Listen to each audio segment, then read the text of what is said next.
Welcome to Business Line's State of the Economy podcast, where you'll find insight, analysis, and the story behind the numbers.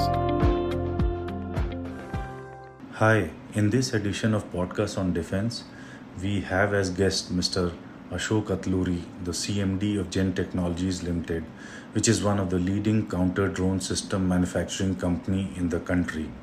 Zen Technologies counter unmanned aerial vehicle solution was much talked about for effectively offering shield as part of the larger air defense system India deployed in Operation Sindhoor to neutralize incoming drones and other projectiles from Pakistan.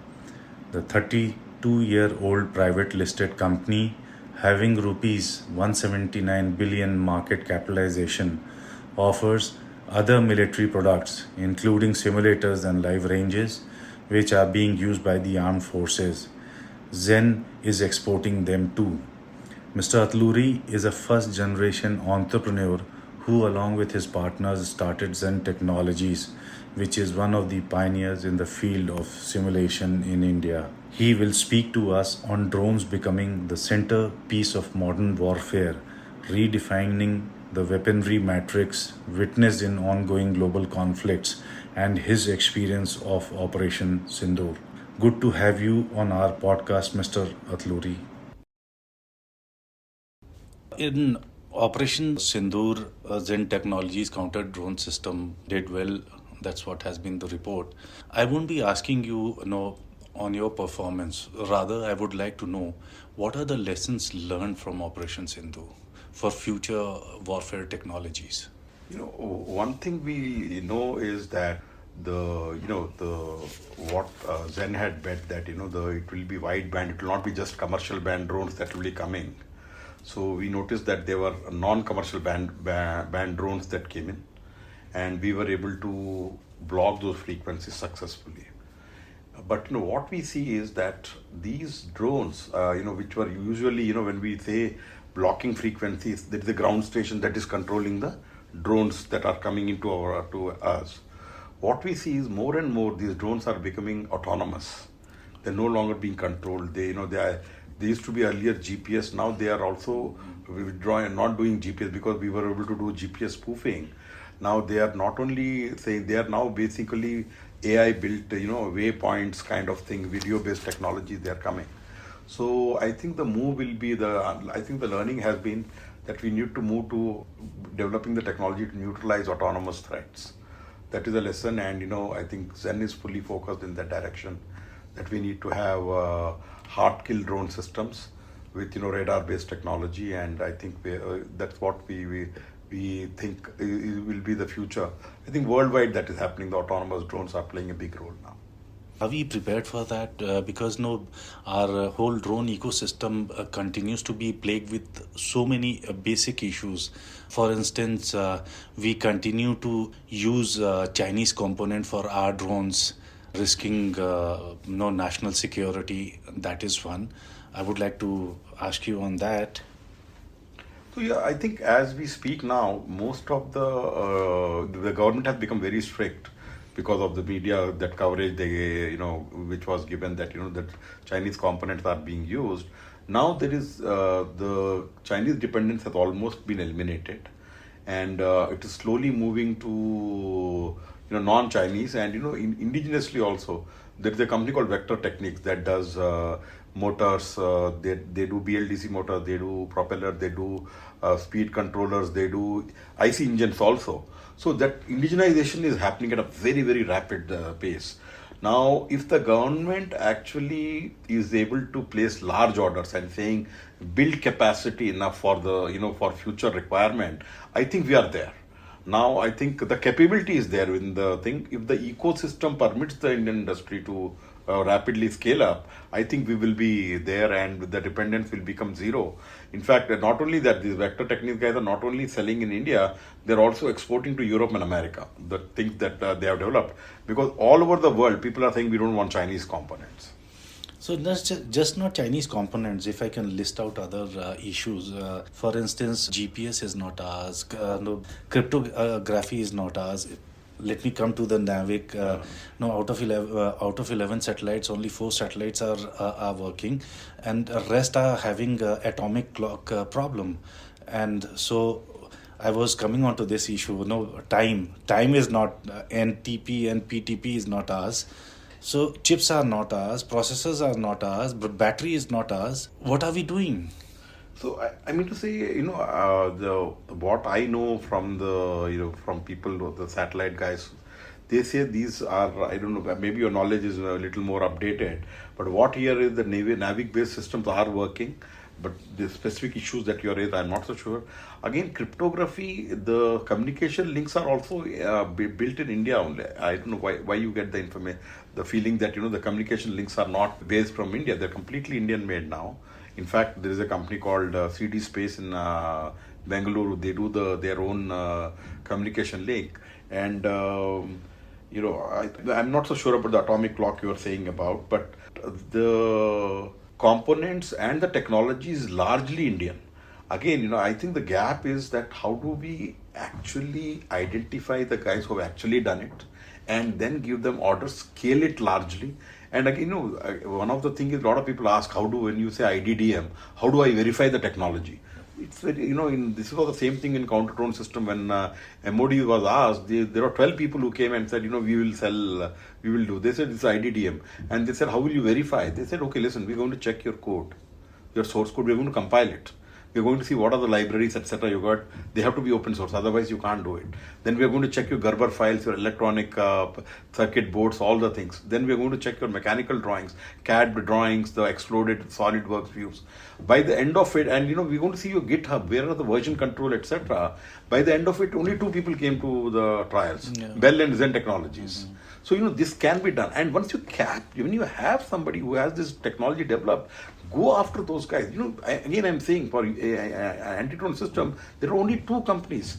You just load them with so many orders so that they do continuous, they scale up for that and they do keep doing the R&D required to tackle the thing. Okay, so my focus is, my submission is the government should focus on identifying these IDDM companies and do a rigorous check. If they act criminal, they try to pretend, listen, we have developed and they are not developed, blacklist them and not only them, their group company, the board of directors, everyone.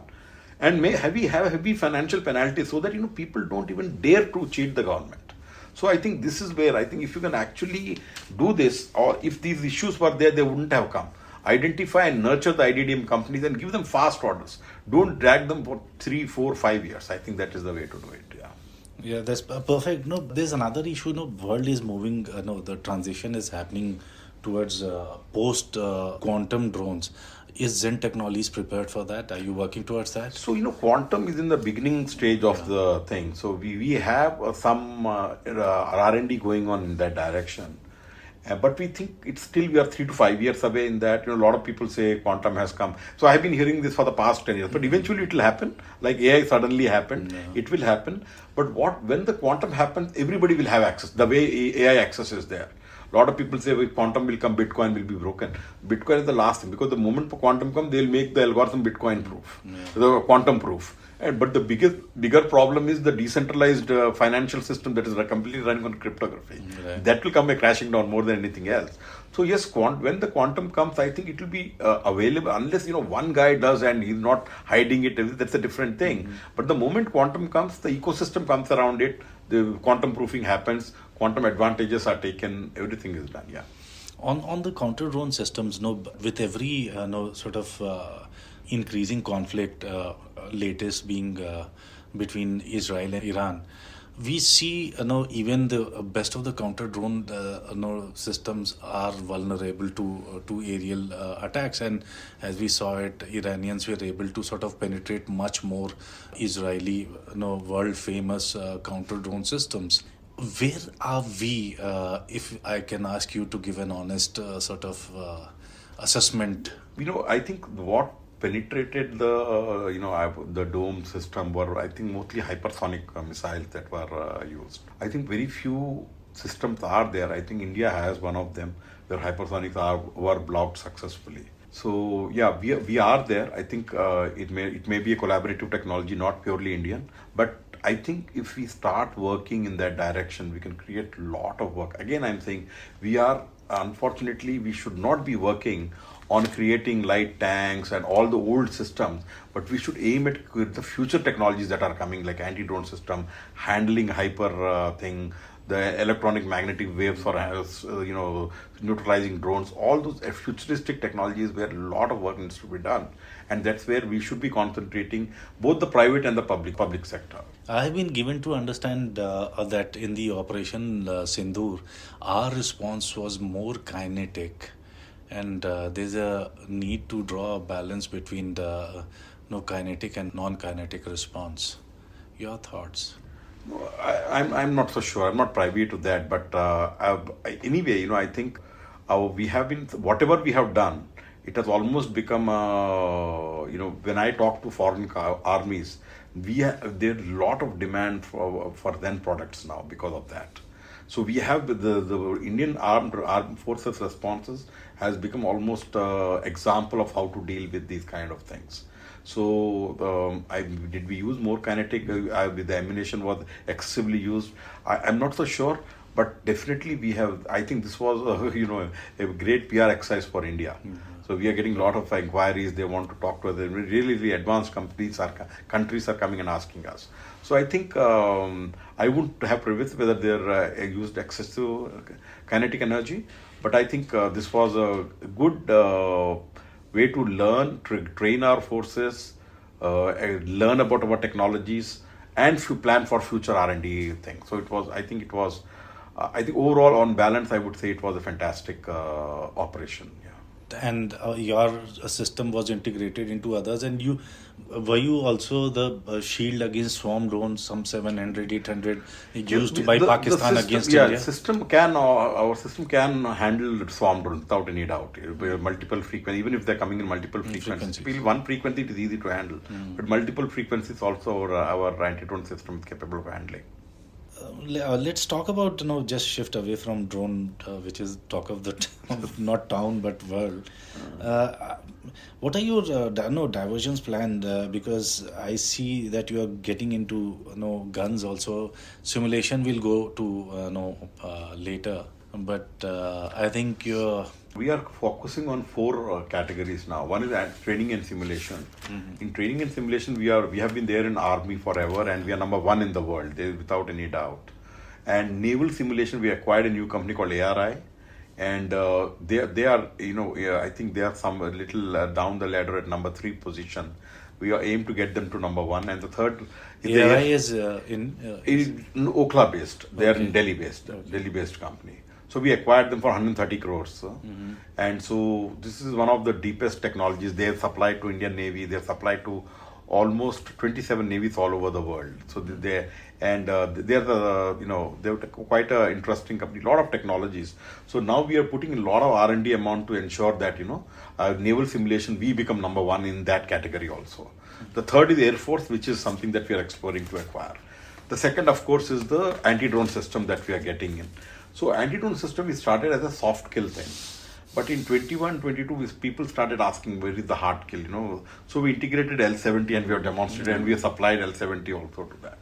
But now we see that again the L70 ammunition is costly. It's not that cheap to be used against things.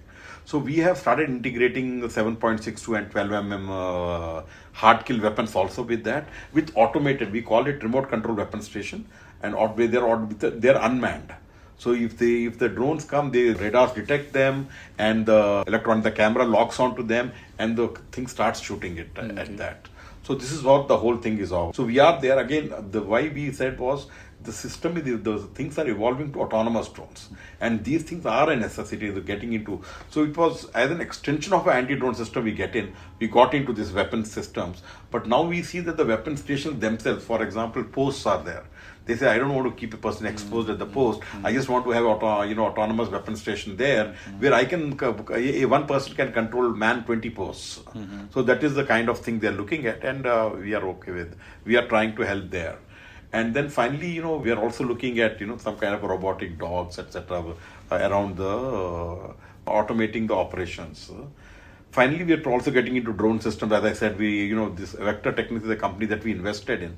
We have acquired some part of the company, and now we are also looking to invest in some drone companies which are actually do R&D. So we wouldn't want to invest against the assemblers and all that. So yeah, we are looking to invest in good drone companies which have deep capabilities, and and we want to be absolutely leader in the way we are in army simulation and counter drone system. We want leadership in drone systems also, and I think that's achievable given the talent and the ecosystem that we have currently. So you said you're getting a lot of queries from abroad post Sindhu. How much of your sort of business is what percentage is exports? About 30% is exports. Okay. Yeah. And would you like to? I know you're mostly defense companies are conscious about talking about their clients. No, yeah. But region something. So we are focusing on 4 regions now. One is from India. We are looking at Africa, Middle East, CIS countries, and Southeast Asia. These are the 4 regions. And we have opened a subsidiary in US also, which is focusing on Latin American country and the NATO countries. So that is how we are trying to do. And I think America is looking exciting with President Trump being there. He's saying manufacture locally. So that is kind of, we are trying to set up a plant there and try to push the products from there. The technology that we have are very, very, they're quite advanced. I think we can sell to both South America and the NATO countries. And the facility you're looking to set up is for counter drone systems or simulators? We're starting with simulators. Okay. And we eventually will probably get into a counter drones also.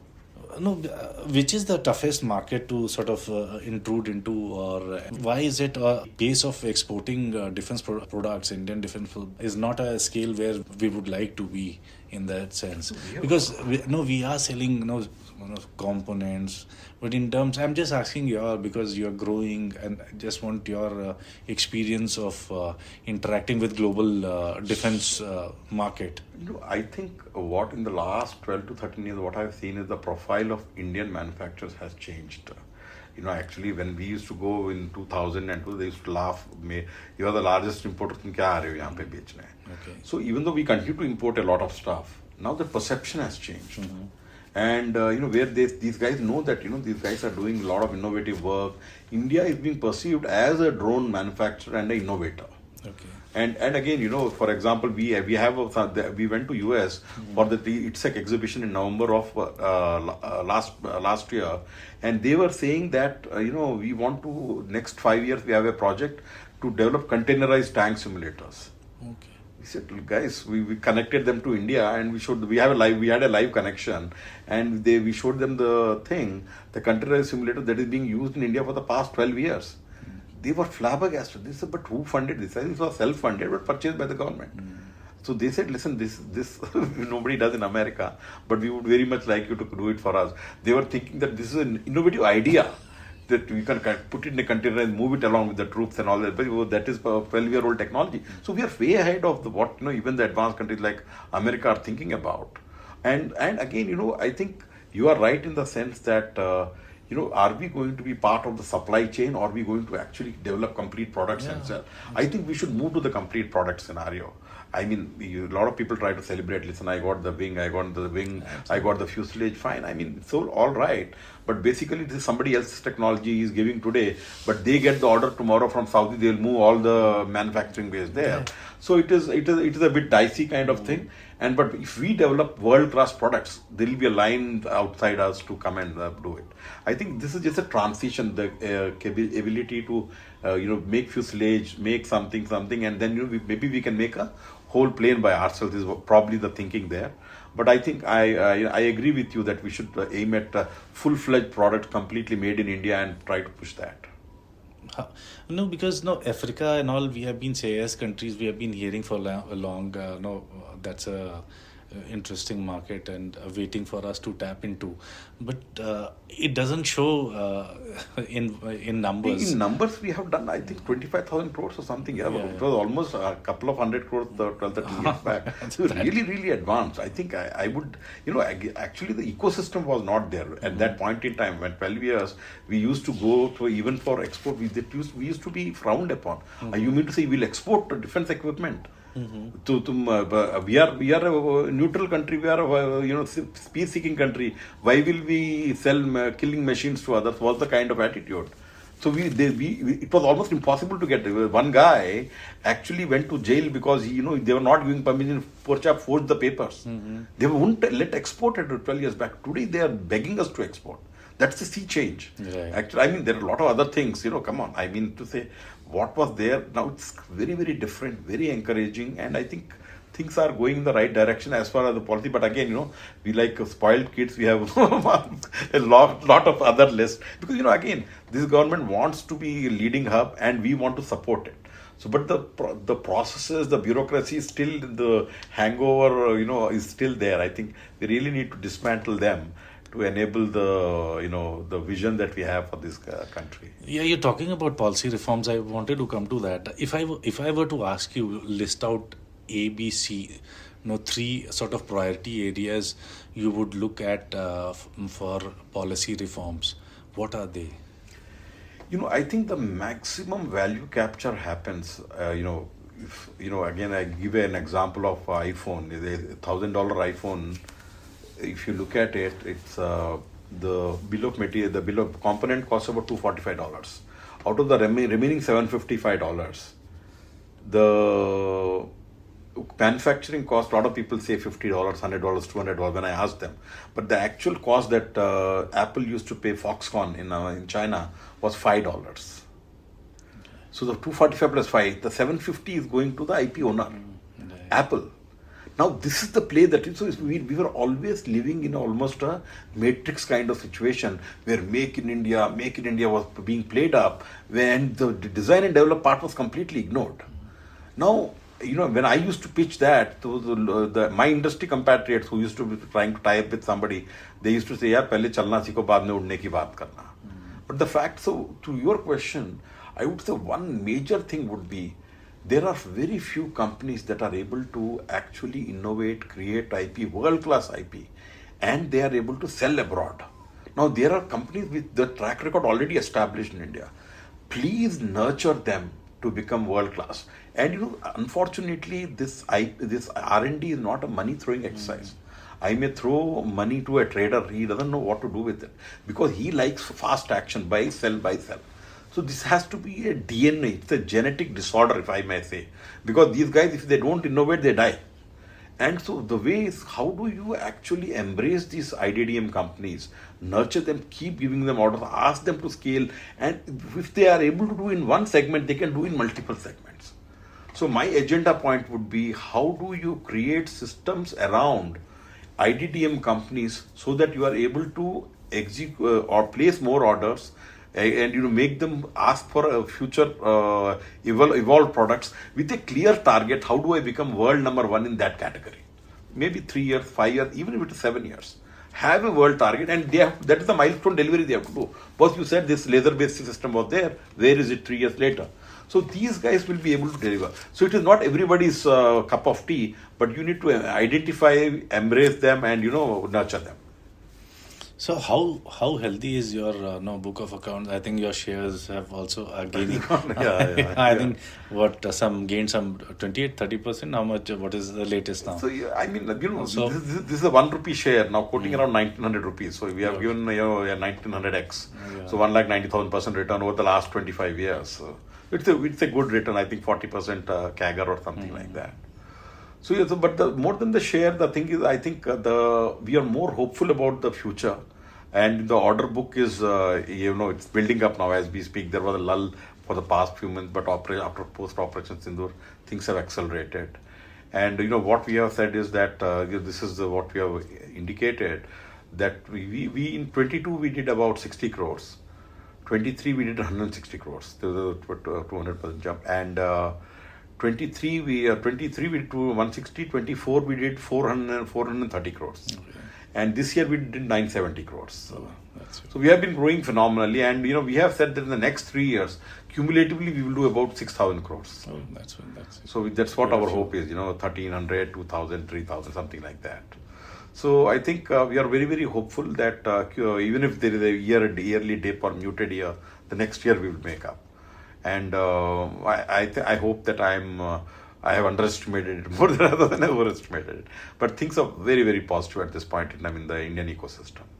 It's slightly sort of out of context for you because you're not into precision ammunition. But seeing their Israelis attack, first wave attack on Iran, see the kind of they had intelligence, dot on intelligence, B, and they were able to capitalize on the intelligence and they knew exactly their target is in the bedroom, and they just hit that bedroom and neutralize that target. Is it possible for you to tell us when can we achieve that stage? I'm actually I'm in awe of what the Israelis have been doing. The pager attack. Supply chain poisoning. What a thing. Actually, I always keep saying that the thing is, a lot of people think pager attack happened, but they don't. People should learn lessons from something to something else. So I keep saying that for example, Chinese phones, they are weapons for us. Chinese cars, all the software for BYD is being downloaded. On the day of the war, when war is declared, I have to just download and give targets, go and hit there. And I don't know what is the material they are made of, nothing. So, I think Indian government is a little slow on that. They should really clamp down on these Chinese, cars and all this, because these are all weapons which can be used at some point in time. But again, I think coming back to your point, I think I'm really surprised, and I think this is not just the technological ability; it's also the human part, which is still very, very active. I hope the Indian government is learning from that, because if this guy is there, they're just going and bombing, and the guy is there inside. Absolutely. So I think they've really, really built the intelligence over the past few decades, and I think the national security advisor, though he is that kind of a guy. So I think we are also building that kind of intelligence, and let us hope that we'll have pleasant surprises when things happen. Thank you so much for taking time out and speaking to Businessline. Dalip, always a pleasure talking to you. Thank you so much.